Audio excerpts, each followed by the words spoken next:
Apologies, people. Unfortunately, well, it's the same thing again. It's Callum. He's too busy for us. And he comes in 5 minutes saying, doesn't even apologize. He goes, oh, guys, just got late, and it is what it is. So now welcome to another installment of Sports Unplugged. And I'm so delighted to have been joined by Kevin O'Sullivan, who's probably got more knowledge than me on all sports. And me. Yeah, Callum as well. Callum's only predominantly Liverpool anyway, so that's fine. He's not very much of a football fan anyway, but it's fine. But no, we've got Kevin, so I want to welcome Kevin. Kevin, how are we? All good, mate. All good. Delighted to be on. Looking forward to this. A big weekend coming up. So, yeah, 100%, crack it. 100%. And Cal, yeah, I'll come to you. How are we? You just done a show, right? Yeah. Well, you're busy, and you guys have been busy every day, right? So, yeah. Just if we don't film on a day now, it's quite rare. So, the grind never stops. The grind never stops. Literally. But yeah, I love coming on Daytrippers. So obviously, when I get the invite, I try and make it happen, man. No, nice one. So, guys, we're just going to go into it straight away. Just a small recap on the Liverpool-Milan game. Our thoughts. I thought, you know what, it was a typical Anfield game, under the lights, fans again. I think, what did they say? It was 547 days, was it, the last time we had a crowd since the Atletico game? Something like that, wasn't it? Yeah. So it was a classic. For me, I just thought, you know, it was a good game.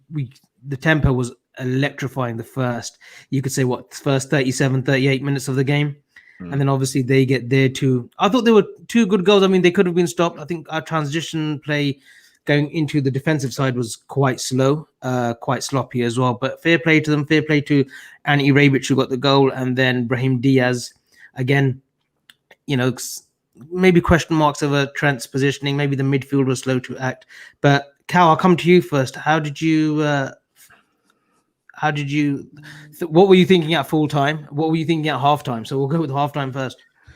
Halftime, it was more a case of how the hell are these lot ahead? Like we battered them apart from 2.5 minutes in the first half, and I think 2-1. I think 3-2 overall flattered AC Milan. I think we could have won that game by about 4 or 5 goals if we had been a bit more clinical. I think it's just a story of where Liverpool are at the moment. We can make teams who aren't as good as us look better than what they are. And that's no disrespect to AC Milan. I think they're a good team. I just think we are maybe 2 levels above AC Milan when we're at our best. And I think we showed that in periods of the game. I think Salah scores the penalty. I think we're talking about this as a real battering, but he doesn't. And we kind of we lost ourselves a little bit towards the end of the first half. But I've said this is my favorite win of the season so far. And the reason I say that is because it showed that we can face adversity. We can use players who we see as just squad players, and they can come in the first team and do something. And we can come from behind under the bright lights of Anfield. And who says our captain can't score worldies? I loved it. Kev? I'm the same. I loved everything about that game, start to finish. I even looked at the kick out the backside that we got and we deserved, because we were arrogant and we were complacent in positioning, especially in that 5-minute brain fart. Because that's all it was. It was a 5-minute brain fart. Yeah. We dominated that game from start to finish, bar 5 minutes. And like Cal said, they're a very good side. Ante Rebic is a very good, experienced forward, wide forward, been around the block, knows the game. Frank Kessie, I think, is an outstanding midfielder. He's going to be available on a free next year. Kev, just coming into that first half, I thought he was actually shell-shocked by the sheer velocity of the way Liverpool were pressing forward and literally just pressurizing from all angles. I thought he wasn't helped by his midfield. I thought his midfield let him down. Yeah, was it Ismail Benassar, wasn't it? Who was and I was surprised Tonali didn't start, because Tonali gives you control. I remember a few years ago we were all looking at him thinking, you know what, heavily linked. I would love to get hold of this kid, and we've been proven right. He's a mini Pirlo in the making. That's what the Italians have labeled him up as, and he's got all the attributes. I was amazed he didn't start. I watched Kessie last season in the 2 legs against United, and maybe he thought he was coming into a similar kind of game, but the intensity of the first 30 minutes blew him away. It was no surprise that Origi came off on 60 with his legs gone. You know, it wasn't from anything other than match fitness, and everyone on that pitch ran their socks off, and 100%. Nobody can fault the effort. You can fault the, in the finishing, the final ball, working better chances. I think we had an awful lot of shots that were, you wouldn't say are clear-cut chances. There was an awful lot of half chances. But if we go through the group playing at that intensity, and many sides in Europe can live with that, let alone what's in this group. Mm. Just two things before we get to this from Midnight Toker. Frank Kessie, I know his contract's up, and I don't want to get premature and start talking about summer transfers. The last thing I want to do after the transfer window that we've had. Please. Cal's going to start taking shots, but that's fine. Just on Frank Kessie, he's available on a free next season. Is he one that you would look at definitely for Liverpool Football Club? If you look at maybe, we might get rid of Ox, Naby, there's still 50-50 whether if he can replicate some kind of form. Like, look, we know he's staying fit right now, and game time is crucial for him. And then his form I thought Milan, he was okay, but we'll come to that. Do we think Frank Kessie could be a player that we pursue, like give him a big signing on fee and get him on some decent wages? At 25 as well. I don't think he pushes the starting 11. Okay. I think he's a squad. He would come in. He'd add depth to the squad. I don't think in a 3-man midfield he offers enough in an 8. Not from what I've seen in the 3 or 4 games and I've watched him a bit in Serie A. In a 6, I don't think he's got the awareness around him that a Fabinho does. And in an 8, we need more. You need a bit more. And at 25, I don't think he's got it. I think he'd do a good job at, no disrespect to Arsenal, someone who's trying to build up a side to get into the top 4. I don't think he's the type of signing you sign if you want to win the league. So you have to be a bit higher. See, I agree with everything Kev said regarding the 8 position. The 6, though. So here's the thing, and this is probably where we're a bit guilty as Liverpool fans. Kev just did it, not to point you out, Kev, because I do it all the time. You're good.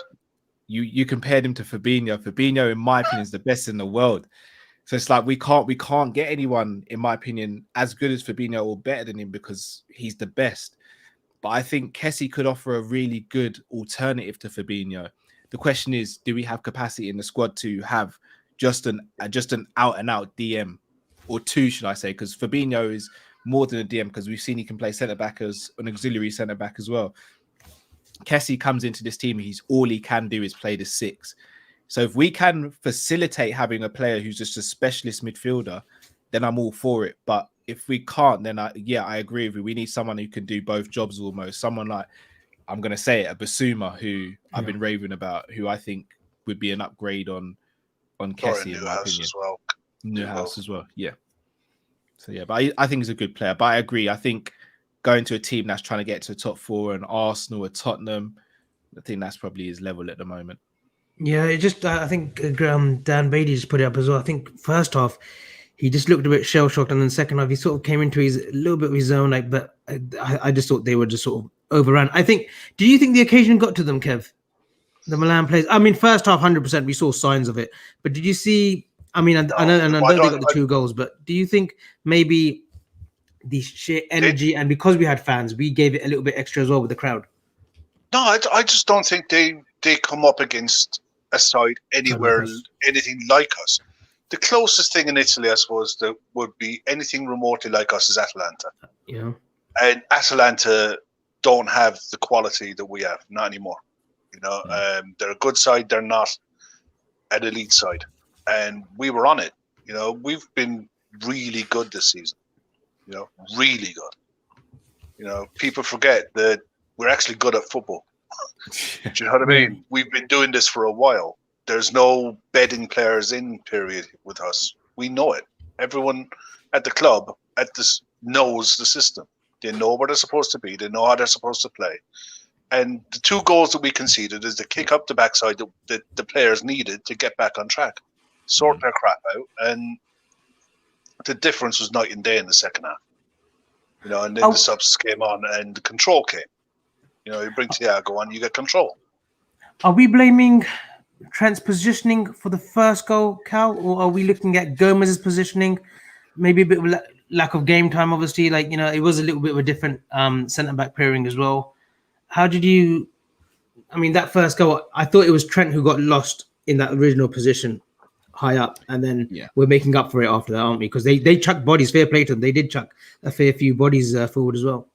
Yeah, maybe I'm being a bit biased when I say this, but I let Trent off a little bit for the first goal because we all know I know his starting position is a right back. I know contextually he's a right back, but he plays almost like an inside right midfielder.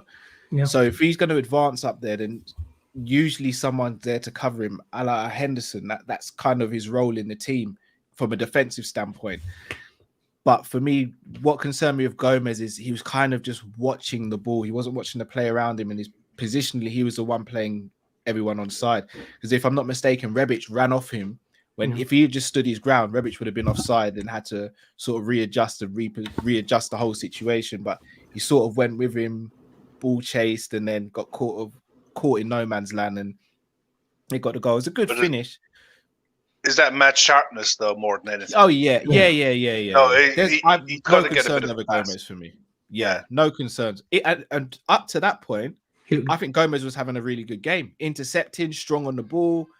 I've got no concerns for Gomez. I think on the whole, he relatively looked quite good anyway. Like first game against Milan at Anfield as well. That's going to take, you're going to get a bit nervous and you're going to feel a bit uncomfortable at first. But I thought he was fine. I mean, sometimes that lapses in concentration happens. And, Joe Gomez, he has been guilty of it in the past. But no, I thought he had a, good game, first game back. I thought he was fine. I mean, I've kind of got him, and we'll come on to the Palace game in a bit, but I've got him starting tomorrow. So, interesting. We'll come on to that. But I want to mention 3 players, Cal, because we'll go on to Origi. I know there's a member of your I gotta be careful what I say here. Your allies, one of your allies who I absolutely adore in Drifty, but I know Drifty's a big fan. But for me, it was, fair play to the fella. He played 60 minutes, and whatever it was, cramp or maybe a little twinge on the hamstring, but I thought he didn't do too bad. He could have scored with that ball that crossed in the first half and he hit it with his right and it went wide. But I thought he was that assist. If Bruno does that assist, people are galvanizing over that for the next 2-3 days, literally in the papers. Because Origi does it, it's like, oh, well, he chipped the keeper or it was a fluke and whatnot. But I thought that was a really good assist and I thought he did really well. I want to get your thoughts, Kev, before we come to Cal on Divock. How did you think he did? I think his first start in 5 months?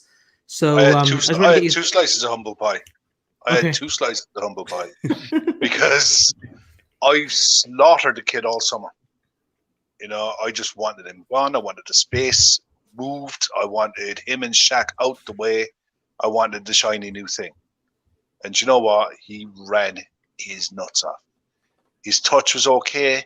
His distribution was okay. He realized for the first time in a long time that he's a 6'2", 13-stone mountain of a man who can hold the ball up, who can bring others into play. And he was playing through the middle. He did everything that was asked of him. And he's on the hour. He was taken off for cramp because of a lack of games. Now, at the end of the day, he was fit for most of the second half of last season. He was available. So you'd have to question his mentality. That's my biggest issue with him, is what are you not doing to show yourself that you should at least be on the bench for every game this season so far? Agreed. That is what is he's probably the most frustrating player at the club, because in there's a player. There is a player there. Is it a case that he needs consistent number of games, which unfortunately in our front three he's not going to get?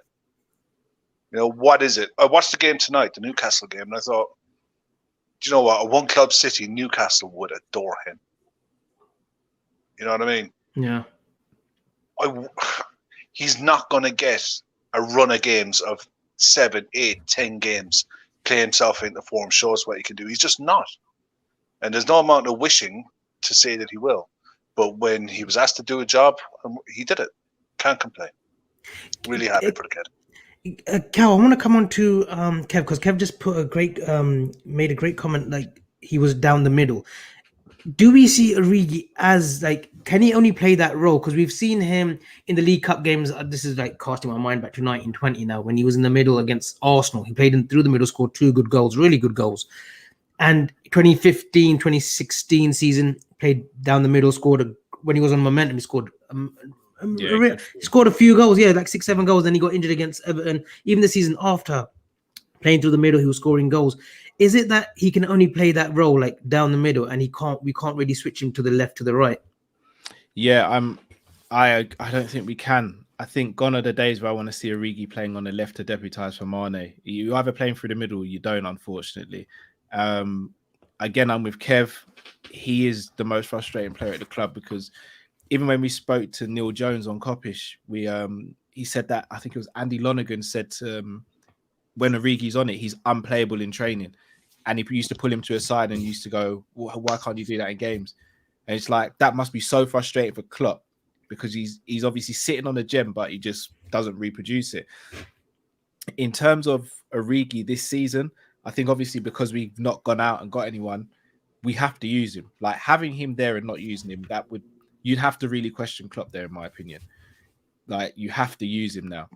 But at the same time, Divock's got to turn up, and he's got to make it a reason for Klopp to use you as well. It can't just be Klopp just playing you just for sentimental value. You've got to show what you can do, and he did that on Wednesday. So he's earned himself. For me, I wouldn't start him against Palace, but if he's fit for the Norwich game, for me, he starts that game. Oh yeah, in the League Cup. And something that I noticed as well, and I watched the game last night again. I was just third time watching it, because the US TV is crap out here. There's nothing good out here to watch. So just an FYI, if anyone ever wants to move out here. So basically, you need to have a word with Jamie. Jamie's got great suggestions for TV. There was twice an occasion where Henderson sort of looked at Divock, and he sort of put that fist up, like, come on, like, track, run, and he did it. Is it something that's really important that someone needs to probably talk to him throughout the game, maybe a captain, just to say, look, Divock, you look at Salah, you look at Jota pressing, you've got to do the same down the middle as well. I think that's what he lacks, because he comes across very laboured. I mean, Fernando Torres was that like that as well, wasn't he? Very laboured, sort of shoulders back, but he would come alive. Is that something that we need to sort of expect more of Origi, just his work rate? And I think he'd be more appreciated. The goals might not come, but the work rate, and if he presses and hounds, he might get more appreciation from the fans. Cal? I agree with that. And the Torres one's a good comparison to make. But the only difference is, in the Benitez team, we weren't really a press-heavy team. We used to sort of rely on getting the ball back, then keeping possession, and then we'd just be devastated through Gerrard and Torres. Whereas Klopp, if he can win the ball back as early and as quickly as possible, then it's better for us, because we use the ball to rest. So for Origi, he kind of does himself a disservice when he doesn't press, because the quicker he presses, the quicker we get the ball back, the more time he's got to recuperate, and the more time he'll probably get to actually do the front foot stuff that he wants to do. But I think that comes with game time. I think that comes with repetition. I think that comes with fitness, match sharpness. Again, is he going to get that time? It remains to be seen. But he's got to keep himself as fit as possible, because if he needs to come into the team, he has to hit the ground running. There's no excuses. Kev, Naby Keita. Again, a lot of hit and misses. I saw a post today by Graham Kelly, Liverpool fan, on Twitter, who said he thought Naby did well. I thought he was a 6 out of 10 for me. I thought he was good in certain bits, a bit lazy in others. What were your thoughts on Naby on Wednesday night? I thought he was all right. Okay. I thought he was all right. I think he was one of the main culprits of going to sleep in midfield, of almost smelling yourself a little bit. And he was not tracking his runner for one of the goals. Look, he's a good player. He's a front foot player. I don't think he's going to be the guy who you would go into the trenches with. But in an open game where you're going to dominate the ball, I think he's good. He's a good player. He's a good, solid player. I think he's going to get an extension to his contract. I'd be amazed if he doesn't. He's another one of these players that's the clock is ticking on him. Almost to protect his investment, to protect the club's investment, you give him an extension. Otherwise, you risk him going for nothing. Because I think that's the way the game is going now. That if you don't tie these players down with 2 years to go, then they're eyeing the exit door. I like him. He's been healthy now for a good while. Just time will tell. Cal, with Naby, have we seen a different Naby in the first sort of 3-4 games of the season? Just maybe like a more of a sit-back midfielder in terms of he's not been making those runs with the ball. Like, he would just sort of burst forward and break the lines. Against Chelsea, I thought he should have been used because we were desperate for someone just to go forward with the ball, being a little bit more progressive. Do you think we've seen a different change on Naby, or do you just feel that, look, we all know, like Kev said, Naby was all right. All right is not what we expect for Naby, but I want to take away the £55 million tag as well from his name, because people say, look, he's 55 million, these are what we expect. What's your realistic expectations this season, Cal, for Naby, apart from staying fit? But what's your expectations of him? What would be a good season? Define a good season for Naby. So firstly, what I will say, Avi, I think you're trying to get me kicked off Popish because you asked me a question about Origi and now you're asking me one about Naby Keita. So, yeah. So if you guys see me begging on the street with no job, then Abby set me up. Listen, you got a full-time gig with me. It's fine on Fridays, man. You got a full-time gig, it's fine. But Naby's a bit of a weird one because I don't want to go overboard and just think of the Naby at Leipzig, because I think, and again, no disrespect to Germany, but they play much more open football there, so it's easier to express yourself in an attacking capacity. We've seen it with like Werner, for example. Werner was doing stuff in Germany can't dream of doing in the Premier League. But I think with Naby, for me, it's been a case of his fitness. Like he's just not been fit. He's not been robust. So we've not been able to see any consistency from him. I do think he looks a lot slower than what he used to. And sometimes I feel he gets muscled off the ball a little bit too easily. But on the ball, like I'll be honest, I think out of the midfielders for the first 20 minutes, I thought he was the best midfielder. I thought he was really good. I think he was dictating play. I think he was popping up in little pockets of space. His passing was good and accurate and sharp. But as the game wore on, it just seemed to catch up with him a little bit. And I just find it difficult to know what Naby Keita is as a player anymore.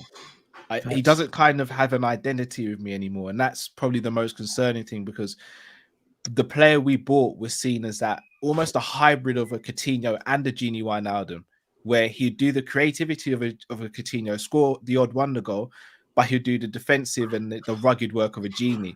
But he's been able to do neither of those things. So I am a bit worried. I've made no secret of it. I'd happily traded Naby for another midfielder. But at the same time, I agree with Kev that you've got to protect his value. So you have to give him an extension, or else we can't afford to lose him for nothing. Yeah, and I'm in agreement with that. For me, it's first and foremost, I think with Naby, it's staying fit.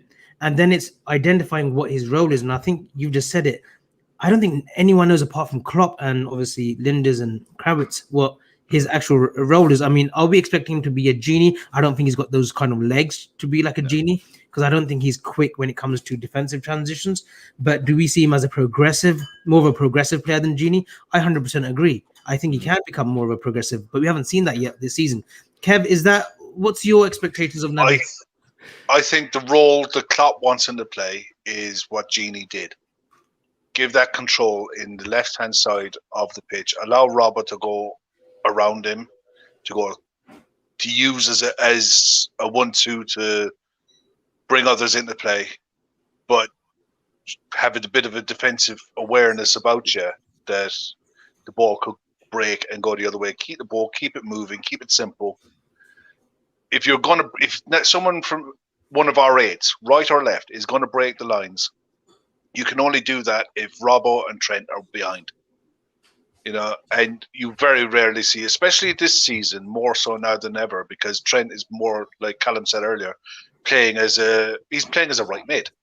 He's on paper he's a right back. He's not. He plays right centre mid, or just as a right cam. That's his position. And when you lose the ball, get back. You go back into your defensive shape. But when we have the ball, we play 2-5-3 with the ball in an opponent's attacking third. When we haven't got the ball, we play with 4-4-1-1, and we'd nick it in before the ball gets to our back four and break. That's how we play. And Naby, when we have the ball, is that link between Mane or whoever's playing as the left wing, Robbo playing as the left wing back, and whoever's playing in the six to rotate the ball. And if you can't go to whoever's holding mid, you go through Van Dijk, Matip, and you come out the other side. You know, it's not rocket science. It's very simple. Kev, you're the man. Yeah, I play too much FIFA, man. I just want to bring up this super chat from Turnbull, and thank you for the super chat. Keep the high press up, people. Let's get Sienna to a goal, man. I think they've crossed 100k today, so another 20k, which will cover her rehab and recovery as well up in St. Louis. Amazing. I just want to bring up another comment from Sam Thundy as well. Keita just needs to stay fit. The quality is clearly there, and with more run of games consistently, the better he will play like any other player. Dan Bailey, the Naby I saw in Germany played in a transition team. We were that team when we brought him, but that changed when he turned up. We then were more possession based and squeezed this pitch. That's a good point, because after that Kiev final, we quickly just went and got Fabinho out of the bag and just secured that deal, because we were worried that because he was United bound from what we knew. But we did change our tact in that 18-19 season, and we became a little bit more pragmatic. We weren't our gun-ho, gang pressing rock and roll football for every game. So I think that I will always give Naby a little bit of leeway because he's come to a different system. But I think it's keeping consistent and then seeing, what is the best position for him. Cal, I think you've got something to say. Yeah, would you argue that we didn't necessarily teams changed how they played against us? Because 17-18 teams would come out and attack us because they knew they had a chance, because defensively we weren't as strong. But the moment they saw Virgil come in and things changed, they knew they couldn't just start leaving spaces in behind. Because 18-19 for me is the best season Klopp's had from just a purely footballing standpoint, in terms of we should have won the league that season. We should have had a Champions League double that season. We were very unfortunate with that City game, how it panned out. But we should have been league and Champions League winners as well as invincibles. We wouldn't have lost a game that season had we not lost that City game. But I think Naby came into a team who was in doing the transition phase of football, but teams just was like, well, we can't do that now. They've got Virgil at back because nothing's getting past him. Alisson's not letting anything in. Fabinho's not letting anything get past in midfield. So we've got to sit deep, because if we leave space in behind, then Salah, Mane, and Firmino are going to rip us to shreds. So teams just sat in. It's a great point, 2018-19. I think our style changed a little bit, Cal, in terms of we weren't chasing for that second, third goal. In 2017-18, because we had Lovren, Matip, God knows who else did a stint at the back, because I know Gomez was used right back. Clavan, the great Clavan. My apologies for missing out on him. But I think our style changed in terms of we became a little bit more defensively sort of sound, like in terms of our shape. We didn't chase that second, third goals. There were games where we won 1-0. Even in the 1920 season, we became more comfortable in possession, and we were reassuring because we pulled the trigger on Alisson, because we got Van Dijk in, and we had those two influences that we could actually bet ourselves that, we can close this out at 1-0. So maybe there was a little tweak of change. So I think when this is when it comes back to, when we buy, or when we've seen some transfers that are done a season before, very few and far between, they don't always work out initially. I mean, Naby, we're still looking for the Naby after 4 years, what is his best position? And for me, in 18-19, when he did come, there's a little bit of, where does he fit in? That first game against West Ham, he looked brilliant in the first 30 minutes. Yeah. When we blitzed him, I think it was 2-3 before half time. But then after that, you thought, he had a little bit of a good cameo against Palace away when we beat them 2-0. And then you thought, what is happening? And then obviously he gets injured. I think that's what it is. The breakdown of injuries has disrupted his rhythm. I want to come on to Curtis Jones, Cal. Harvey Elliott, we know, suffered a horrific injury last week, and obviously prayers and energy towards him. Definitely. Inadvertently, does this sort of benefit? I don't want to use that word, but we know what you mean. Does it sort of benefit Curtis Jones now to here's a chance, and I know they're very close and whatnot, and I know he's not thinking like that, but here's your chance to go and flourish. Here's my chance to really grasp, because let's we don't know what Ox is. I think Klopp likes him in the front three now, with Ox rotating when he comes off the bench. Curtis, we saw, came off the left-hand side against Milan. What did you make of that cameo? Because I thought he was very smart on the pitch that day. I thought he was very smart with his passing. Good link-up play with Robertson. Do you see him on the left, maybe challenging Mane, or do you see him in a midfield three, but an attacking, sort of more attacking, a bit like Harvey Elliott was against Leeds and previously? Yeah, I think he'll do the Harvey Elliott role. I think a lot of people forget about Curtis's talent because he went off the boil a little bit last season. Obviously, Elliott came to the team this season and looked really, really good. Jones is quality. Let's not forget that when they were both in the under-23s, Jones was a captain and Jones was a standout player out the two by quite a distance. Jones is a very good player. I just think he needs to find himself a little bit. I think for the under-23s, he was predominantly an out-and-out 10 with a free role, or sometimes he played on the left. In Klopp's team, no one has a free role. So I think that's kind of curbed his enthusiasm a little bit. But I think he's got the footballing intelligence. I think he's got the footwork. I think he's got the technique to be a very good midfielder for us. I think it will take a bit of time for him to fully adapt into what Klopp demands from his midfielders. But I think him and Elliott could do a great job for us going forward in that sort of that attacking 8 position. Kev, from the left for you or 8? Either or. I watched him for England in the under-21s and the Euros. I think he came on against Portugal, or he played against Portugal. And it was a highly rated Portugal side, some very good players in it. And he plays a right winger, Okay. and he did right wing, right cam. It was a 4-2-3-1 stroke 4-3-3. But he did not look out of place on that side. He can go either way. He's predominantly right-footed, but he's comfortable enough to go on his left and come back. He's got a trick in him. But he's physically, he's going to develop and grow into a big kid. I think he's 6'1", something like that. Yeah. And he's still growing. He's still finding himself in his game. The injury to Elliott is unfortunate because it leaves 6 players playing for 3 spots, and we're going to be having the bones of a 60 game season, 60, maybe 65 game season this season. So there's enough games for everyone, whether he plays in the midfield 3, whether he plays as a winger to rotate players around, come on at 2-0 up, whatever. He's got the ability and the technical nous to play roles within the squad. I still don't. I don't know what he is.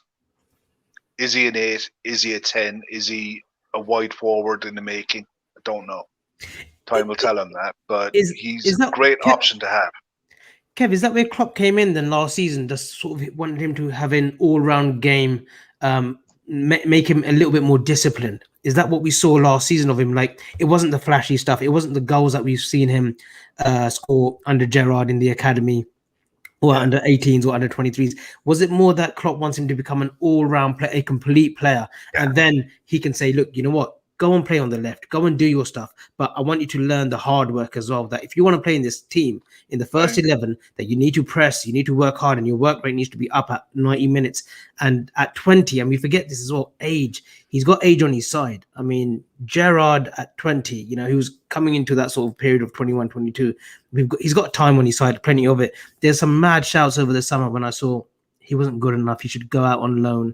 I mean, loan was maybe a possibility. Villa was sniffing, but he was never in trouble with the permanent move away, was he, Cal? No, I should hope not. I should hope not. I mean, for a start, he's homegrown. Like, we know we're short of top quality homegrown players in the squad, so he should not have been anywhere near to an exit door. Even going out on loan for me wouldn't have made sense unless we had 2 or 3 homegrown players coming in.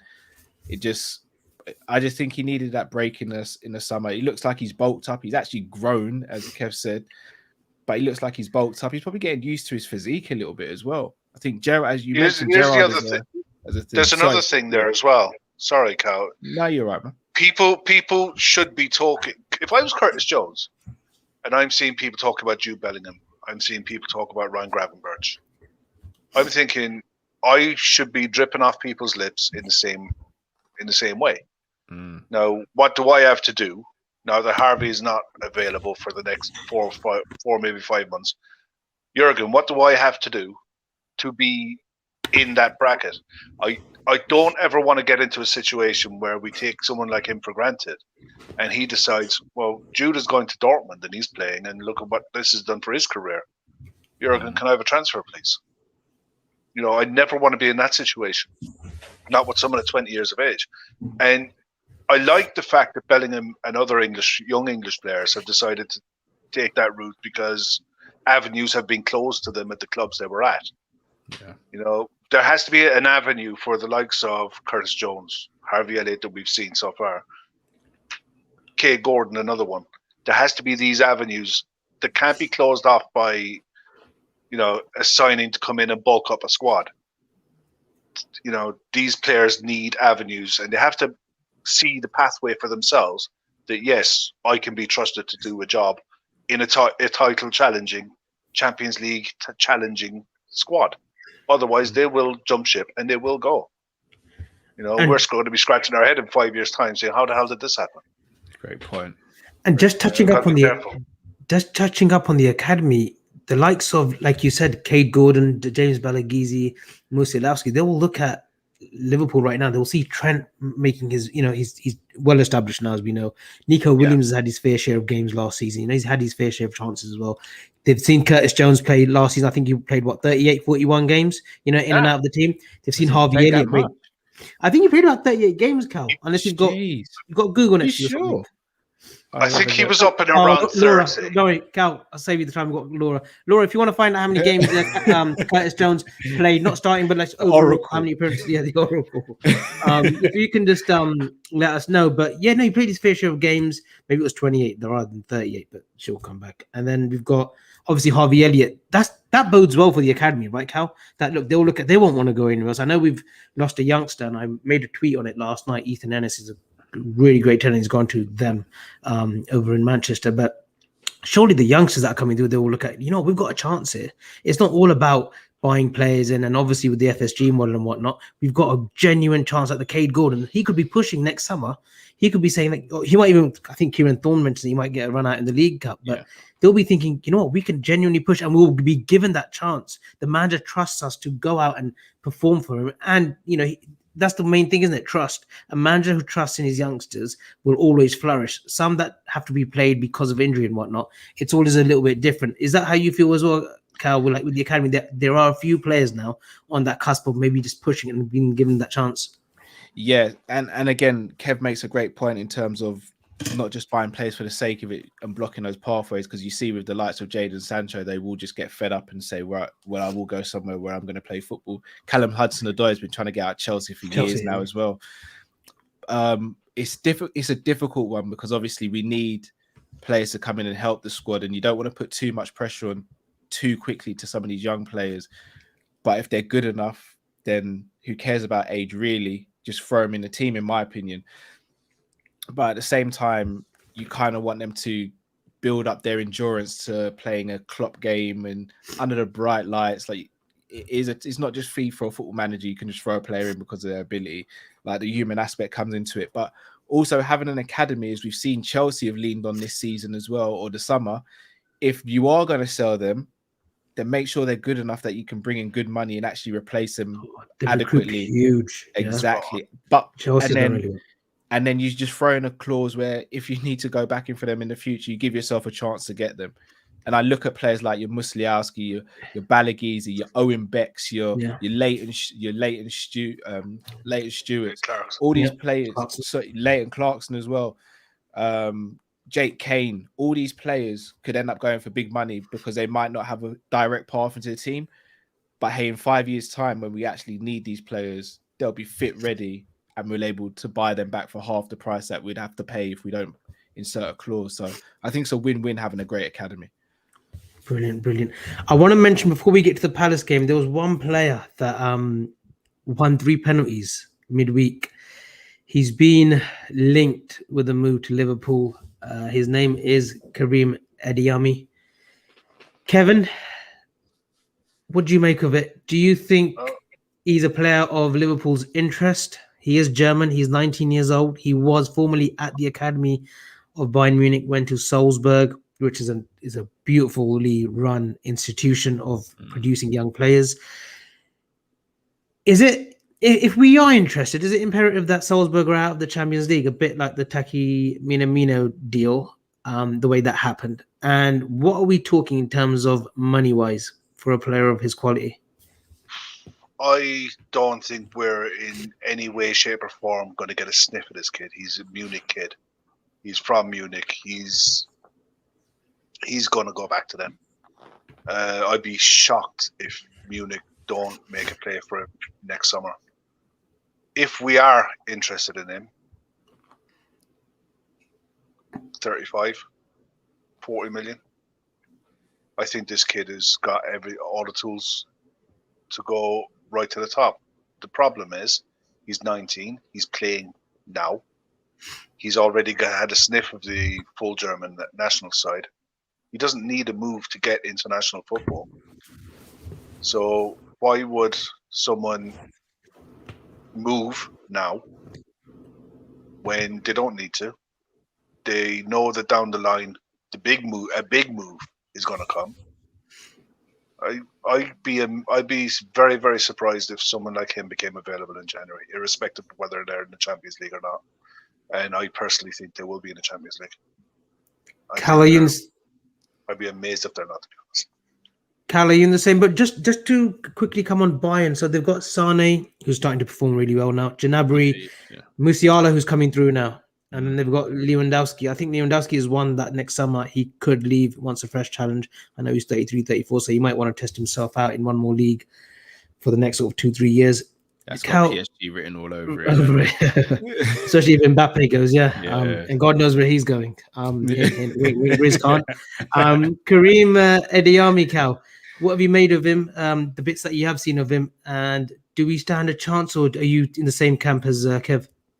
Yeah, I don't think we stand a chance. I think the fact that he's even come out and spoken about wanting to prove people wrong at Bayern and things like that, I think, and again, without sort of trying to be stereotypical, be cliche, a lot of German players do want to play for Bayern Munich. And if you've come through the academy and you know now that you're good enough to play for them or be in the squad, it's very difficult to turn his head. It's going to be extremely difficult. And we, as Kev said, we can't guarantee him to be a starter either. It's not like we're Liverpool, but he's got a space where he walks into the team. We haven't got that here. So are you going to go from playing at a club like Salzburg, where you're guaranteed to start, to Liverpool, where you're not guaranteed to start? Or you're going to go from Salzburg to Bayern Munich, where you might not be guaranteed to start, but that's your boyhood club? I think for me, it's a no-brainer. He chooses Bayern every time. As a player, though, I think he looks good. It's the same argument I'm going to use with Daka, though. The league he's playing in is very basic, and they are by far the best team in that league. However, from an aesthetic point of view, he looks better and more comfortable on the ball than Daka ever looked. So I don't want to be disingenuous to Daka because he's smashed loads of goals, but I was never a big Daka fan. And I'd have to see more of Adeyemi outside of the Austrian league, more in the Champions League and international. I've seen him for the under-21s, and he can play. I've seen him for the under-21s a fair bit. He's going to be a player. And the other thing as well, Thomas Muller has been 32 for the last 8 years.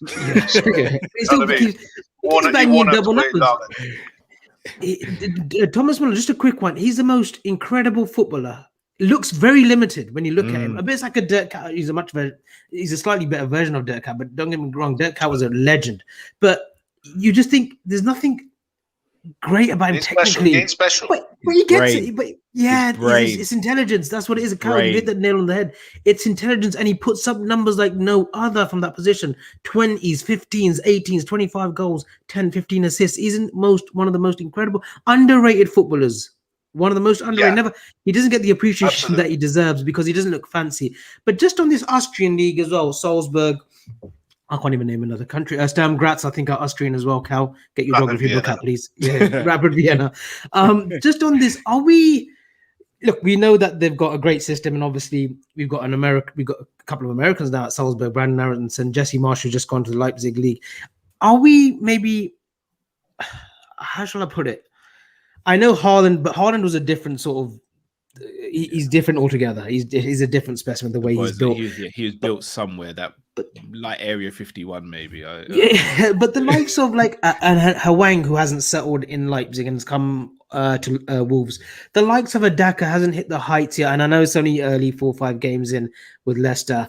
Like the likes of Taki Minamino, are we maybe sort of over-crediting that system out there in Austria, or do we feel that these are players that will generally come good in Europe as well? Like once they branch out, like the Hwangs, the Minaminos, the Adeyemis, like is it a risk paying 35 million for Adeyemi, Kev, because the Austrian league isn't as competitive as the other European leagues?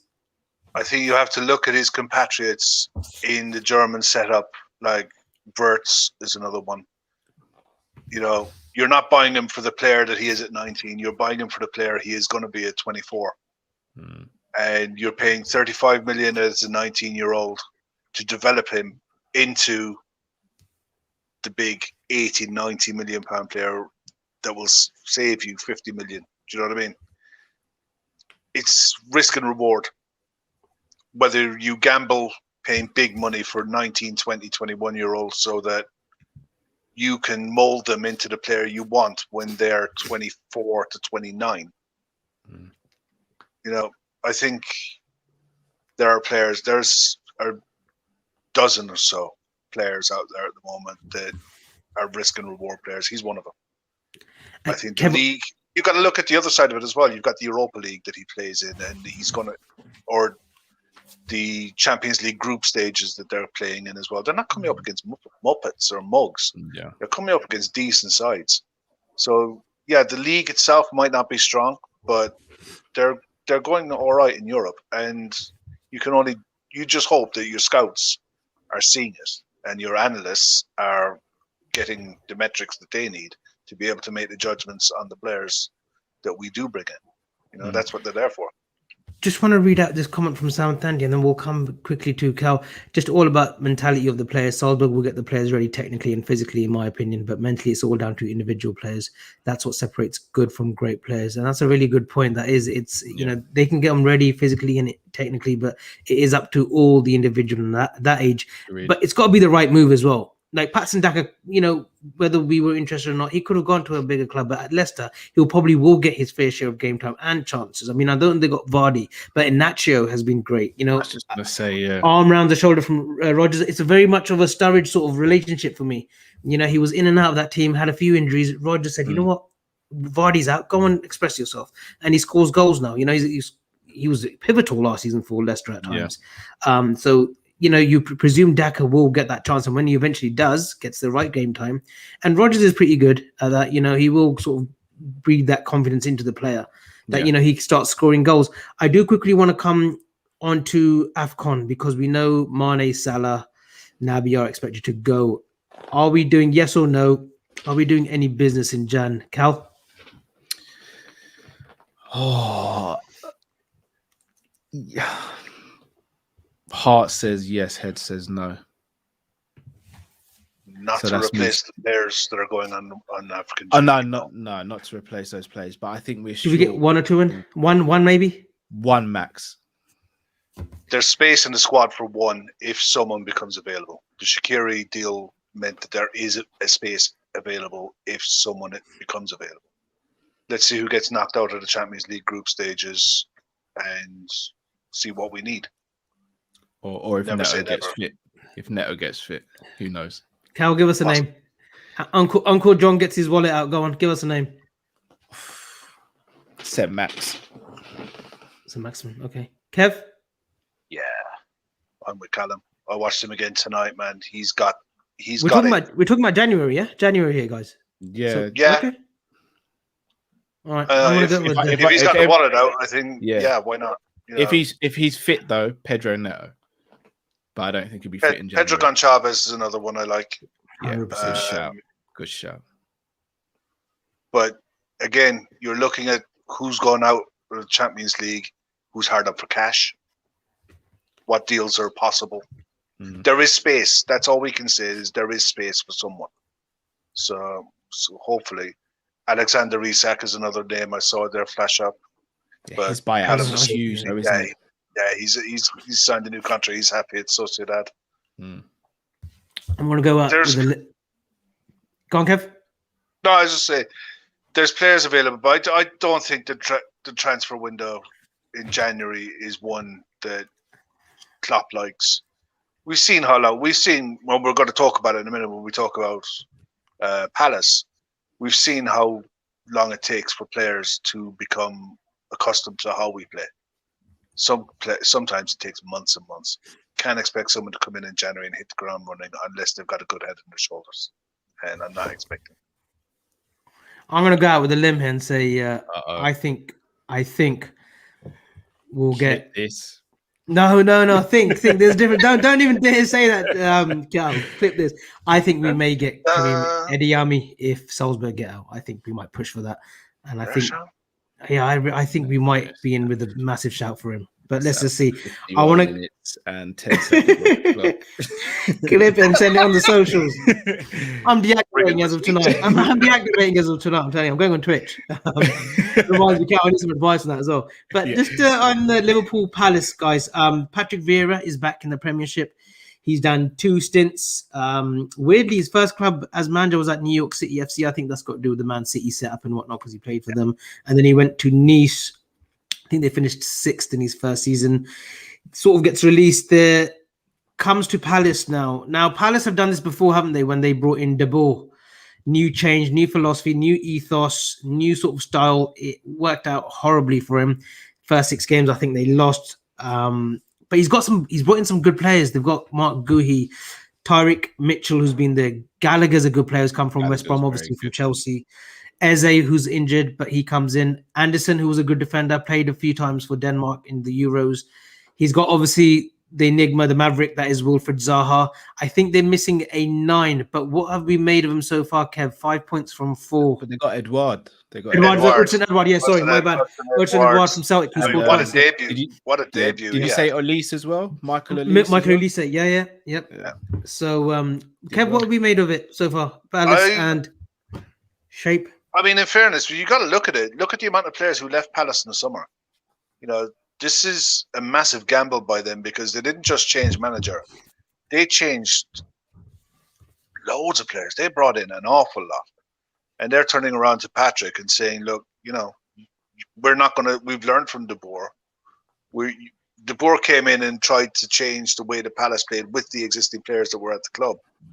Now we know that that's not possible. You know, I'm certain that Patrick Vieira has had a good hand in the players that were coming in way before he joined Palace. You know, he'd have handpicked a good few of those players to be there way before he took the job on. I like Gallagher. Gallagher tomorrow is a threat. He's two goals, 2 assists, 4 appearances. He's a tidy little footballer. He's one you'd want. You just, you know, there's I think 20 clubs in this league. Every single club has players who are threats. He's one of them. Edouard had a debut of dreams, coming off the bench against Spurs in 2-2 minutes. You know, hello, I've come from Scotland. Hiya. I drink Iron Brew. I think he's a player that Kev. No disrespect to Palace, he could have played for another sort of club between that Everton sort of Tottenham maybe bracket. He was a PSG. Yeah, and he went from PSG to Celtic. He went from PSG to Celtic to get a move to England. You know, we're not fools. But at the end of the day, London is a big attraction to attract players, especially if you're from France. You know, you're only an hour's flight away. You know, you can get on the train and go to Paris. No biggie. You know, so if you're a Crystal Palace and you've got to rebuild, what a platform. Yeah. You know, Patrick Vieira is your manager, World Cup winner, French legend. You know, everything. You know, fair play to the kid. I think Palace tomorrow are a threat. You know, they're in good form, as they proved against. They battered Tottenham. That scoreline did not flatter Tottenham one bit. They battered them. Am I right in saying, Kev? Am I right in saying that Kane never got a touch in the opponent's opposition penalty? No, for the first time in his career. First time in his career. Jesus. I mean, 11v11, Palace battered them. I was sat there watching it and thinking, I knew Nuno Espirito Santo to Spurs was a bad move. Yeah, I remember you saying you go through Tottenham's list of Tottenham's managers. You know you guys know Spurs fans. You know how they want the game to be played. Yeah. You know, they moved away from that with Mourinho because it's Mourinho and because he brings trophies. You know, he brings a record. They've brought in a Mourinho clone who's won nothing and who's built his philosophy at Wolves by playing 3-4-3, which is really 5-4-1 with Adama Traore chipping balls into Raul Jimenez. And once Raul Jimenez was taken out of the picture, he'd done nothing. You know, that's what he built in all his time at Wolves. That's it. And then he's been given a job at Spurs, who are in the Conference League. You know, it's a disaster. They lost 3-1. Palace showed how bad they are. They lost to Rennes, didn't they, Kev? 3-1, wasn't it, on Thursday? No, 2-2. 2-2, or was it? Sorry, my bad. I thought it was... Okay. It was 1-1, and I just thought, oversaturation of football. I've had enough. I just... You know, there's certain games I watch. I watched the Leicester game, Leicester and Napoli. You know, I wanted to watch it because of Osimhen, because he was highly rated. But Spurs and Rennes, I thought, yeah, you know, they should do a job in Rennes. They're a decent side, but look, you should be going over and beating Rennes. Because the problem with that, you have to top the group. Yes. So, you know what I mean? Could you imagine if Spurs get knocked out of that in the group stages? I wouldn't be surprised. You know, when you're playing someone like Ndombele who just does not want to be there, and you can't shift a £60 million player because you paid stupid money for him. Hello, Daniel Levy, you make the greatest deals in the world ever. You know, he's got a Donald Trump book. And do you know what I mean? It's mad how bad Spurs have got. I love him. When you think that they were in the Champions League final, and we kicked on and won the league, and you've got a striker who was pimping himself to Man City. You've got your most expensive signing, you can't get out the door, who doesn't want to play for you. You've got a new manager who's the most negative manager you could give the job to. And you've got a brand new stadium that's a noose around your neck that you can't pay for. Yeah. I mean, Spurs is a disaster. They're a disaster club. They're almost as bad as Arsenal. But at least Arsenal look like they have some quality players who want to try. Brilliant. If there are any Tottenham fans hurt in the making of Kev's just rant, then call the number on the screen now. If there's any Spurs fans who want to see this, come and tell me where I'm wrong. Come and tell me I'm wrong. And I'll point you towards the Spurs fan who I know who is eager to agree with me. I want to come back to the game. I don't want to give Spurs their any airtime, but Kev, that was brilliant. Cal, just a quick one on this. Liverpool, you assume tempo's got to be important here, right? It can't be left to right. We've got to play through the middle. I think I feel it's important to go through the middle as well. You know, we'll use the flanks, of course, but how do you see us setting up in terms of lineup? Your first 11, and then we can discuss with me and Kev. So I think back four goes back to normal. Matip, Trent, Robbo, Ali in goal. You think Matip comes back, Cal? Yeah. You think he'll start again? Yeah, I think this will be his last game, and then he'll get a break for the League Cup game. Fair enough. Then I think we'll go Fabinho midfield. I think Thiago plays, and I'm going to go Henderson. Okay, so tried and trusted, really. Fabinho, Hendo, and Thiago. Yep. I think so. And then up top, I think it's going to be the front three, Salah, Mane, Jota. So I'll give my first 11 because I know Kev's got a bit of a different one to us. I've gone with Alisson, Trent, Van Dijk, Gomez, Robertson, and then I've gone with Fabinho, Henderson, and I'd like Curtis Jones in that middle, playing a little bit more further forward, and then Salah, Jota, Mane. Kev, go on then, bring us a surprise because you made me happy when you mentioned when you mentioned his name. So I'll let you take credit for it. Go on, give us your 11. Alisson, Trent, Konate, Van Dijk, Tsimikas. Fabinho, Ox, Thiago, Salah, Mane, and Taki. Ooh. I'll tell you what. I'll let you dissect that, Cal. Let me just this one. Konate and VVD. I think VVD was rested purely and simply to give Konate his debut. You want Konate playing with Van Dijk Van Dijk can walk him through the game. You know, he can help him through, talk him through the game, talk him where to be, where not to be. Palace are a good test, but look, you're at home. You should be beating Palace. Let's be fair. Tsimikas, I like what he's done. He's done nothing wrong. You keep him fresh. You keep him involved. The midfield, Ox has had minutes off the bench. He needs a start. No harm in giving him a start. If not, Jones and Flex, I don't mind. The front three, I expect to see one change per game in this run of 7. I don't count the Norwich game. So in this run of 6, I want to see one change per game, just to keep everyone fit and fine. The problem with Bobby being injured is you still need to rotate. You can't play people 3 games per week when they're going away on international breaks, playing 3 games in 10 days, coming back to another set of 7, going to more international breaks with 3 games on the bounce again. You can't flog them. It's too early in the season. We can't have a crisis. So that's why I have no problem making the changes against the likes of Crystal Palace.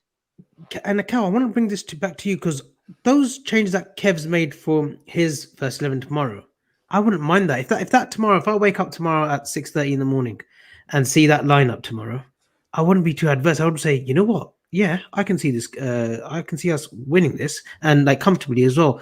Does that come back into like our squad depth isn't as bad as many think?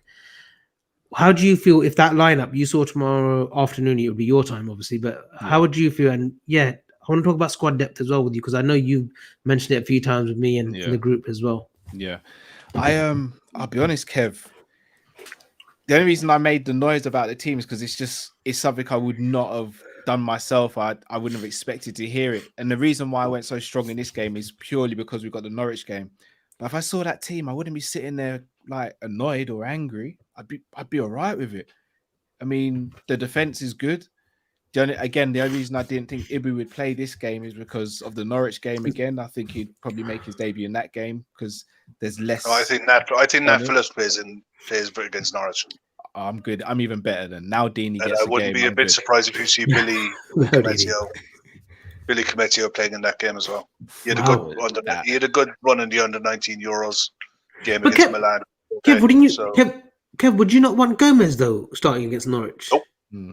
Okay. I have the amount of Fs that I give to the League Cup is. See, that's where we're different. It's not a case that I want the squad rested. You gotta use the League Cup to give the under 23s who deserve experience, likes Kay Gordon, the likes of Balaghese, Billy Cometio, Creevin Kelleher. Then you use it to give minutes to the likes of Ox, Jones, Tsimikas, whoever. You keep the squad fresh. You have a blend of the squad and a few under 23s in it. You're not playing rubbish players, But we kept Nat Phillips around for a reason. I'm assuming the reason is the League Cup. Yeah. Otherwise, that and he's top 5 centre backs in world football. How selection and how do you see the game going? Prediction. So prediction, I think we'll win the game 2-0. I think Palace will come and play a good style of football. I just think we'll have too much for them. I don't see us battering them. It's not going to be like the 7-0 at Selhurst Park. That day, everything went right for us and we just wrecked Palace, which is, to be honest, that's the sort of thing we can do when we're clinical. Taki's best game, that, Cal? It was. Taki was excellent that day. He really was. And then got thrown straight to the basement. Sent out on loan 2 to 48 hours later. He got sent out on loan. I don't know. He played against West Brom. Yeah, I came on West Brom. Yeah. But 2-0. I think we win. Yeah. I'll get back after you've asked Kev. I'll speak about the depth thing as well. No, go ahead. No, Cal. Okay. So here it is with the depth. I think there's two ways of looking at it. You can either just look at it from a Liverpool standpoint on how we have been over the. I'm just going to use the time I've been alive and watch football. Or you could also look at Liverpool in comparison to our competition. I think if you look at this Liverpool squad now, in my opinion, and I'm 32, it's the best Liverpool squad I've seen in my lifetime personally. Which I'd be willing to debate that with anyone. I think player for player positions, I think the depth is absolutely sensational in terms of what we've seen in the past. But unfortunately, we are competing against your likes of United, Chelsea, City. So we also do have to keep an eye on them, but we shouldn't have to react to everything they do. Now, if I'm going to be completely honest, if I had an open checkbook in the summer, I'd have probably signed 4 players. I'd have signed, on top of Konate, I'd have signed a new goalkeeper to replace Adrian, a right back to replace Nico, actually 5 players now, a centre midfielder, a wide forward, and a striker. Because as much as Bobby's my favourite player, I don't want to see Bobby playing up top anymore. I'd either prefer to see him as a squad player or playing actually in a midfield 3. I'd be more than happy to see him playing a midfield 3. But I think realistically for this summer, a centre-back was a priority. We got that sorted straight away. Fair enough. I think a goalkeeper, as much as I dislike Adrian, I can live with that for another season, as long as he's third choice and Klopp doesn't do anything silly.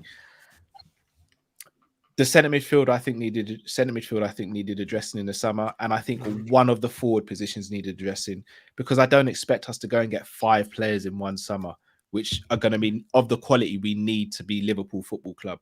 That being said, because we haven't got those players, I think we're going to be almost playing catch up over the next couple of years. So for me, if we had got a centre midfielder, a centre back, and a wide forward this summer, then next summer I think we only need a striker and a right back. And I think we're absolutely fine for the next 4 or 5 years, where we only have to react if we lose a player, for example. Whereas now I think we're playing a little bit of catch up. But in terms of the actual depth we have, left back depth, brilliant. Yeah. Goalkeeper depth, the 1 and 2 I'm very happy with. The less said about Adrian, I think the better.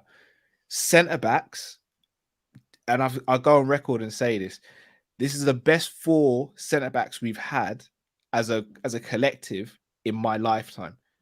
The only thing that comes close to this was when we had Carragher, Hyypiä, Agger, and Skrtel. Henschels, Hyypiä, Carragher, Babel even, but Babel got injured second season. Yeah, Babel was mainly players. Yeah, right back. No, good point. That one, yeah. Skrtel, Agger, Carra, and Hyypiä. Yeah, that was the only one that comes close. But I think these set of 4 are better than that set of 4. Right back concerns me because I feel like Trent's going to end up being overplayed because Klopp doesn't trust Nico. Centre midfield concerns me because we get an injury to Fabinho. It straight away means Henderson's being sacrificed playing a 6, and Naby and Ox, they've been proven to be very injury prone. And then wide forwards, I don't even want to mention if an injury happens to our number 11 because God help all of us. Well, the AFCON as well, Cal. We've got to bear that in mind. That's 2 games, and I know we can lose the league over 2 games. We can, but it's only 2 games. I'm more concerned about long-term Liverpool. Yeah, I want us to be good for the next 4 or 5 years. I don't just want us to think, yeah, we can do it this season. Go season by season, yeah. Yeah, I want us to be good for seasons and seasons on end. And he makes a great point, Kev, there, Cal. It is like Konate's coming at 22. Like in 4 years' time, you want all these figures to still be there in terms of like Trent. Trent will only be entering like 26, just on his peak. You've got Konate, who'll be like, 25. Gomez is only 24, so he'll be entering that golden age of that, for a defender for 27, 28. Alisson will be 32, which is still relatively young for a goalkeeper. Robertson will be 30, 31. I think his midfield is an area where we would need. I know you got Harvey Elliott, Jones if he progresses like he does. We have got players there for the future, but yeah, like you said, Cal, I think this season I thought 3 would have been, including Konate. I saw another 2. Yeah, would have been brilliant work from the board and Klopp and the team, but it wasn't to be. But it will be interesting to see what we do in Jan and the summer. Kev, prediction, and what do you make of the squad depth? 3-1. Brace for Mane and Salah. Squad depth is fine. I agree with everything that Cal said. I think the I think I was watching a pod. It was going back. It was about a week before the transfer window closed, and Phil Kessie was on. And Phil said, and he's dead right in what he said. If you stand still, you're going backwards. All right. And then Gav followed it up with his point about what we might have to do next summer if we do nothing. And odds are we're losing Milner next year. You know, that's a big hole in the squad to fill, not just on the pitch, but off the pitch. What someone like a James Milner offers to the squad, just as a sounding board and whatever. I think that we're a forward short. I don't think there's any argument in that. I don't care whether you're FSG in, FSG out. This summer, I think we were two players short, really. Nico Williams, I think, is a wing back. He's not a full back. He's an okay wing back. He's fine. No problem with him. I wouldn't be a bit surprised to see Joe Gomez play the odd game at right back when needed. I think we were desperate for a forward. We really were. And I think that Callum could have had all these Christmases come at once if Pedro Neto was fit. Yeah, I honestly believe that. Yeah, I think he was the one. I think he's the one that wanted. Yeah, I think they looked at him. They looked at him in his play with Jota at Wolves, and buy one get one free type of thing. If you're going to go and get one, you go and get two. If he'd have been fit, then I think we'd have got him. That's why my heart says January for a potential. Here's a couple of things, right? All these players, these experienced, top-notch players, extended their contracts. What have they been reassured that we're never being told? I don't believe for a second that someone like Alisson Becker commits to a club for another 5 years.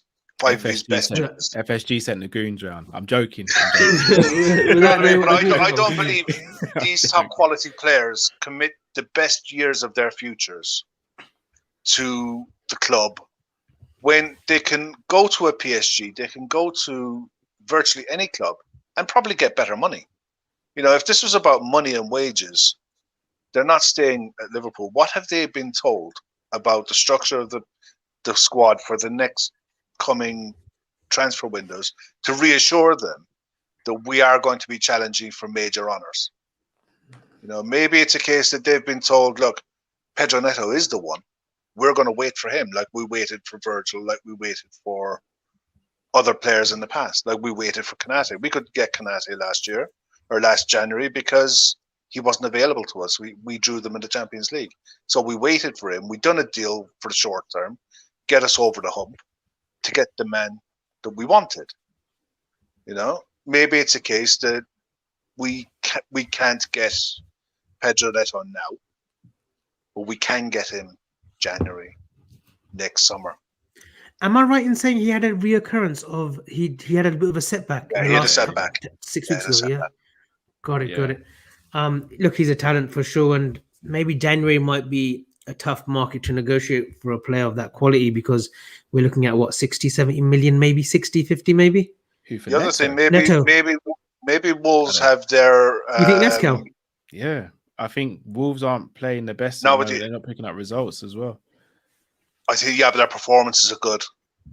They might not be getting the results. I think, and I think they've got a ready-made replacement that they brought in Trincao. Trincao, I think he's a special player, and if they have a deal, with an option to buy on him, he's the Neto replacement.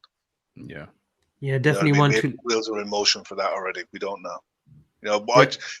My holding out is I don't believe that all these players commit their best years to Liverpool if they haven't been assured, all of them, that down the line we're still going to be competing. There's something in that for me. Yeah, definitely one to obviously look out for in the next sort of year and whatnot. And maybe when Klopp. I've still got a feeling that we're all going to be arguing over this in January. So me and Cal have already decided when I fly over. When I fly over, fist fight. It is definitely we're getting it sponsored as well. Like God knows how tall we're going Triller. Yeah. But just on that, I've gone with the Liverpool same as Cal. I think it will be 2-0, and it'll be interesting because I still believe that Klopp extends after 2024. I really do. I think he's such in a peaceful place, if that makes sense, at Liverpool Football Club, that he's got a lot of freedom the way he wants to work and whatnot. And look, we've all got reservations over FSG and thoughts. I think that he will extend maybe another 2 on top of the 2024, so 2026. That's my feeling and that's my thinking anyway. Kev, you wanted to quickly jump in there? No, I think that managing a club of Liverpool stature, competing year in, year out, takes a physical toll. And it takes a mental toll on anyone.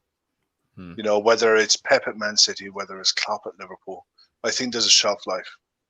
And 7 years is a long time. Yeah. You know, and if he decides at the end of the 7 years, look, I need a break, then, you know, fine. If he wants to stay, I'd be absolutely over the moon, cock-a-loop. But I honestly think that 7 years in a high-intensity, high-pressure job, which Liverpool is, I think we have to be realistic. That, you know, there's only so much you can do. There's only so much you can give. So we'll see. There's a long way to go on that. So just guys, I want to come on because it is the Sports Unplugged show, but we've just been speaking so much because I think there was so much to cover because I don't think the Daytrippers, I know we had a post-match reaction show, but I don't think we just covered, there's a few things that I wanted to bring up with the Milan game, the Palace game. I want to just bring on this because I know we're just tight for time. I want to bring this last topic up. It's the one that me and Kev saw and a few others have seen in the group as well. Formula One. I know, Cal, you're not the biggest Formula One fans. Yeah, I don't know much about it. I did see you guys put this in the group though, and it's something I'm definitely going to watch. Again, just to fill me in, I know he had a massive accident. He's not been the same since. He had a skiing accident in 2010, wasn't it, Kev? Out in the Maribel, France. Was it that long ago? Was it 2010? Yeah, and just because you mentioned something, Cal, that you'll give it a watch. And I want to make sure, I want to make this clear. You don't need to be a Formula One fan to see this documentary. It's honestly about the eager to succeed. Yeah, Kev, you put it perfectly. And I'll let Kev come on this as well because I know. Yeah, I mean, the best sports documentary I've ever seen in my life is Ayrton Senna. Yeah, Senna is without doubt head and shoulders the best sports documentary I've ever seen.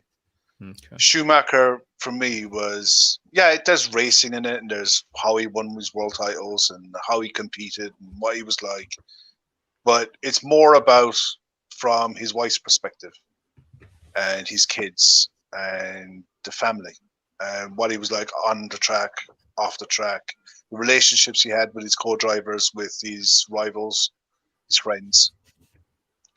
It's just a real human story. I think it's up there. It's one of the best documentary films, sports films I've seen in a long, long time. Kev, I think they're definitely worth a watch. It's a great documentary in terms of anyone who wants to sort of succeed in life, in anything, in any field that they do. It doesn't have to be sports related. Go and watch that because there's things that you can take away, the good side of Michael Schumacher and the bad side of Michael Schumacher on the sports field, in your industry, in whatever industry you succeed in. You can take both sort of antidotes from it. He was a sheer winner, and on the pitch, on the racing track, Kev, he didn't care what people thought of him on the track. No, he didn't. He couldn't give a monkeys. He couldn't care less. He didn't. There's one incident where he took, I think, was it Jacques Villeneuve or David Coulthard? Villeneuve was Jerez in Spain. He just took him out. He absolutely took him out. He convinced himself in his brain from the walk back to the paddock that he was the one who was hit. He did absolutely nothing wrong. But that was his mindset. He never makes a mistake. He is ice cold. It was Mika Hakkinen. Sorry, Iceman, Mika Hakkinen.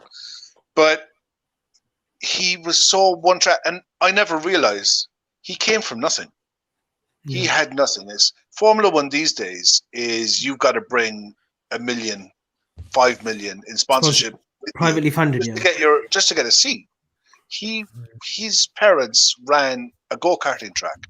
He was going through dumpsters, taking out old tires to put on his go-kart. Wow. Is this what Ghost just said?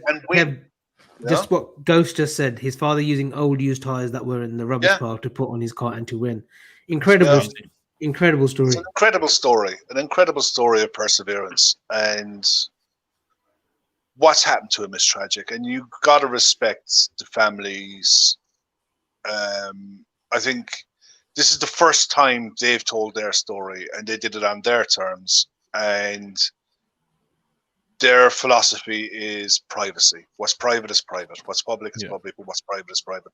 And they wanted to, tell the fans his story, and they controlled it from start to finish, and they did it brilliantly. I couldn't recommend this highly enough.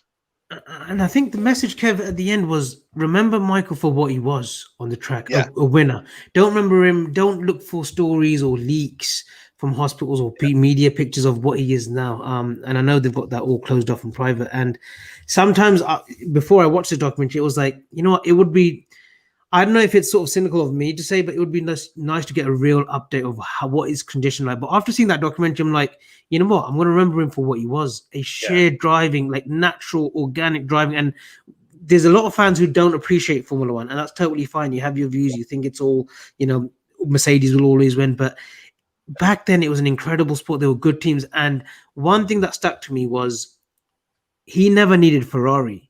Ferrari needed him. Yeah, when he took a Bennett. And that's crazy. A brand name like Ferrari to come calling, The thing is, I look at Formula One, and you look at what Michael Schumacher had to do to get the seat at a Benetton, at a Ferrari. Lewis Hamilton, what he had to do to get a drive for McLaren, to be able to, the old argument is, could you put a back marker into a McLaren or into a Mercedes and you'd have a world champion? It's not. It just isn't. You see what Michael Schumacher did with a Jordan, which is a Jordan Ford, and he put that car on 7th on the grid. That was just unheard of. That didn't happen, and he was a kid. He was 22. Yeah. Now you're seeing like what happened last weekend. The cars have become so safe, so almost indestructible. The drivers are taking unnecessary risks and undue risks. But for a new piece of safety equipment that was added to cars 2 years ago, you would be talking about you could possibly have been talking about an Ayrton Senna situation with Lewis Hamilton and Verstappen. Yeah, thanks. Thank God for Halo, Kev. Well, the Halo, but Verstappen was going for a part of the track that wasn't there. There was just no road. It bounced and literally landed on top of Hamilton's car, and the Halo took the brunt. The wheels touched his helmet. But Kev, he was crouching down into the car. Kev, is that pressure now on Verstappen because he wants to win that elusive first title? Is he now sort of panicking that no, I can't let him take a lead, or I've got to try something that I've not tried before, and I've just got to go for it? Because we know he's a rough driver. We know Verstappen's a rough driver, and I quickly want to round this off. We know he's a quick driver, but he's also going for his first title, so he'll be doing things where he's not used to. I know his dad was Jos Verstappen, was a driver as well, but there'll be things now that he won't know. Like, what do I do from here? You're coming to an end of an era with these cars. Yeah. From next year, the cars and the technology all change. All the rules change from next year. Maybe it's a case that he knows that this car could be his last chance for a while to win a world title. I've just seen the image of the crash. Yeah, it was crazy. So, just explain to me, guys, what is this Halo? Is it sit on top of the? Does it attach to the car? It sort of comes around where the driver sits in. Used to be open face. There was nothing there, bar a little bit of perspex that would, if it was raining, would It was nothing. It was just open cockpits. Now it's more enclosed. I mean, NASCAR, not NASCAR, but IndyCar have a full halo. They have a full cockpit, enclosed completely. Formula One doesn't. It's slightly raised, and it's made of a material that's virtually indestructible. I think it was the car literally landed on top of it. Yeah, that's the picture I'm seeing. It was an IndyCar where a driver unfortunately died. Cal. It was the back wheel of a car that, without the halo, hit the helmet, and unfortunately the driver he passed away. But the guys, Dan Wheldon, I think he's from Somerset as well.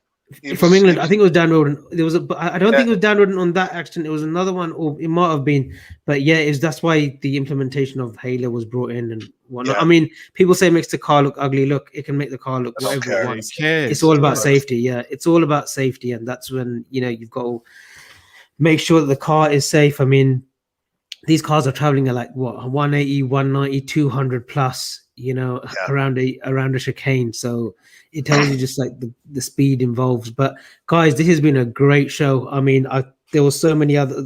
Didn't even catch up on NFL, the Anderson Silva fight. I want to talk about, Cal, but we've run unfortunately out of time. UFC card coming up at the weekend tomorrow as well. Yep, Usyk Joshua next week. So you guys, if you're free next Friday, we could do another bonanza covering the sports that we didn't cover this week and make up for it. But thank you very much, Kev. It's been a pleasure. It's been an absolute pleasure, and I'd love to get you on. I really enjoyed it tonight. It was lovely to work with you guys. No, absolutely enjoyed it. Pleasure, Kev. Absolutely brilliant, man. And Cal, as much grief as I give you and whatnot, I love you, mate. Thank you, because I know you're so busy. I know you're so busy and whatnot. So thank you so much. But yeah, guys, that's been the end of this installment. Connor is in Mykonos, if anyone's asking. He's in Greece for 3 weeks, so he should be back not next week but the week after. I've got a guest lined up for next Friday already, and we will be giving some updates on what the show will be on next week, but most of it will be covering Joshua against Usyk. So good night. Let's hope for the 3 points tomorrow, and we'll catch you soon.